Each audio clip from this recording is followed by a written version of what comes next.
Welcome to pioneer. ഇന്ന് നമ്മൾ നോക്കാൻ പോകുന്നത് കേരള PSCയുടെ LP UP അസിസ്റ്റന്റ് നോട്ടിഫിക്കേഷനും അതിന്റെ ഡീറ്റെയിൽസും ആണ്. എന്തൊക്കെയാണ് അതിന്റെ ഡീറ്റെയിൽസ് നമുക്ക് നോക്കാം. LP സ്കൂൾ അസിസ്റ്റന്റ് പോസ്റ്റ്, അതിലേക്കുള്ള ക്വാളിഫിക്കേഷൻ എന്തൊക്കെയാണ് നമ്മൾ നോക്കുകയാണെങ്കിൽ TTC അതുപോലെ തന്നെ കേട്ടറ്റ് പരീക്ഷയിൽ യോഗ്യത നേടിയവരായിരിക്കണം. അതുപോലെ തന്നെ TTC ആണ് അതിന്റെ ക്വാളിഫിക്കേഷൻ ആയിട്ട് പറയുന്നത്. കാറ്റഗറി നമ്പർ നമ്മൾ നോക്കുകയാണെങ്കിൽ 709/2023 ആണ് കാറ്റഗറി നമ്പർ വരുന്നത്. 709/2023 ആണ്. ആപ്ലിക്കേഷൻ സ്റ്റാർട്ട് ചെയ്തിരിക്കുന്നത് ഡിസംബർ 30, 2023 ഡിസംബർ 30, 2023 ആപ്ലിക്കേഷൻസ് സ്റ്റാർട്ട് ചെയ്തിട്ടുണ്ട്.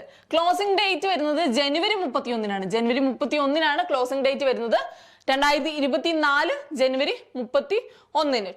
നെക്സ്റ്റ് സാലറി സ്കെയിൽ നമ്മൾ നോക്കുകയാണെങ്കിൽ 35,600 മുതൽ 75,400 വരെയാണ്. 35,600 മുതൽ 75,400 വരെയാണ് സാലറി സ്കെയിൽ വരുന്നത്. ഏജ് ലിമിറ്റ് നമ്മൾ നോക്കുകയാണെങ്കിൽ 18 മുതൽ 40 വയസ്സ് വരെയുള്ളവർക്കാണ്. 18 മുതൽ 40 വയസ്സ് വരെയുള്ളവർക്ക് അപ്ലൈ ചെയ്യാനായിട്ട് സാധിക്കുന്ന പോസ്റ്റാണ് LP school assistant post. Next നമ്മൾ നോക്കുകയാണെങ്കിൽ UP സ്കൂൾ അസിസ്റ്റന്റ് പോസ്റ്റ് ആണ്. UP സ്കൂൾ അസിസ്റ്റന്റ് പോസ്റ്റ് ആണ്. അതിന്റെ കാറ്റഗറി നമ്പർ നമ്മൾ നോക്കുകയാണെങ്കിൽ 707/2023 ആണ് അതിന്റെ കാറ്റഗറി നമ്പർ വരുന്നത്.